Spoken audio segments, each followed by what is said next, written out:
لماذا تحاول الاستخبارات التركية صناعة أوجلان صغير من دمرتاش؟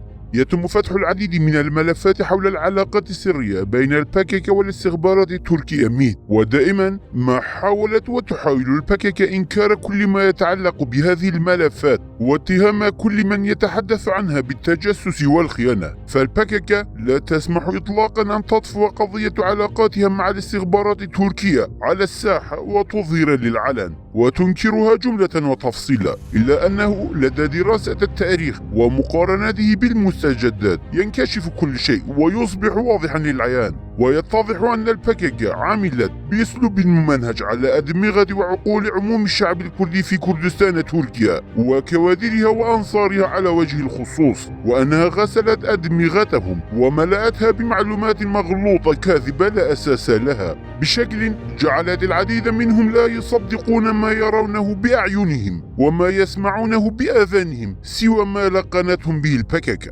فتضليل الأنصار وصلت لمرحلة أنهم لا يصدقون حتى مقاطع الفيديو السرية لأوجلان في السجون التركية والمتداولة والتي يتحدث فيها أوجلان بنفسه، بل ينكرونها ويزعمون أنها مقاطع مفبركة وممنتجة، وأن أوجلان لا يتحدث هكذا، وأن هذه الفيديوهات مفبركة وممنتجة، وأنها من صنع الاستخبارات التركية. واليوم الشارع التركي منشغل بالحديث عما جرى بين رئيس الاستخبارات التركية هاكان فيدان وصلاح الدين دميرتاش، واقتراح الأول للثاني بالحلول محل عبد الله أوجلان، وهذا ما صرح به دميرتاش نفسه. ورغم إنكار الباكيكا لكل ما يظهر على الساحة الكردستانية من حالات مشابهة، إلا أنها بقيت صامتة أمام هذا الحدث كونه حدثا مغايرا لفظته أرفع كوادرها وقياداتها على الإطلاق، فلم يكن بمقدورها الإنكار والجحود. ومطرح السؤال هنا هو: لماذا تحاول الاستخبارات التركية أن يحل دميرتاش الحلول محل عبد الله أوجلان؟ الإنسان بطبيعته لا يريد أن يكون له أعداء، ولو وجدوا فمن الطبيعي أنه يحب القضاء على أعدائه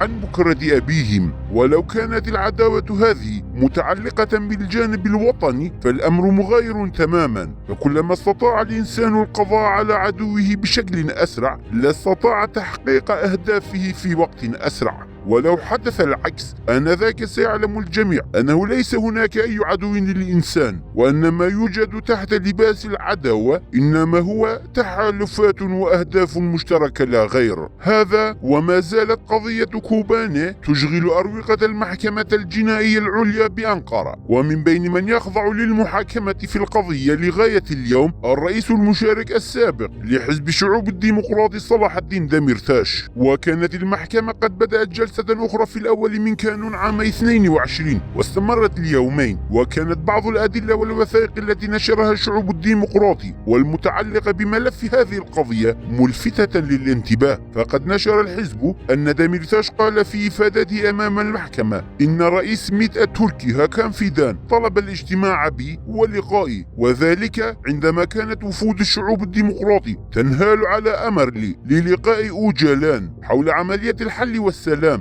لكنني رفضت ذلك. وقال دميرتاش بأنهم يحاولون خلق هوة بينه وبين زعيم الباكيكا عبد الله أوجلان بتقصف ودون أن يكون له علم بأي شيء. يقول دميرتاش: لا يأمل أحد بأننا سنتراجع ونستسلم لهم، فقد اقترحوا أن نحل محل أوجلان وحاولوا صنع أوجلان صغير مني، لكنني رفضت ذلك، فأوجلان أوجلان ونحن أوجلان له تأثير على سياسة الشرق الأوسط ونحن نمثل الشعب، ولنا تأثير على الحل السياسي داخل البرلمان التركي. عبارات دميرتاش هذه تشم منها رائحة موت أوجلان، أو أنه في طريقه للموت، وأن الدولة العميقة في تركيا تحاول البحث عن بديل له يحل محله ويسير على نهجه في خداع الكرد وتضليلهم بيد الكرد، واستمرارية سيناريو خداع الكرد حول شخصية قيادية وهمية تخدم تركيا وتحقق أهدافها. وإلا فما الغاية من محاولات الاستخبارات التركية من صنع أوجلان ثاني أو البحث عن بديل له؟ أيا ترى لماذا تحاول الدولة صناعة أوجلان صغير؟ أوليس أوجلان عدوا لتركيا كما تزعم البكك وتدعي، فأين وجدتم دولة تتعمد صناعة أعداء لها؟ والأغرب أنها تتكفلهم وتعيلهم؟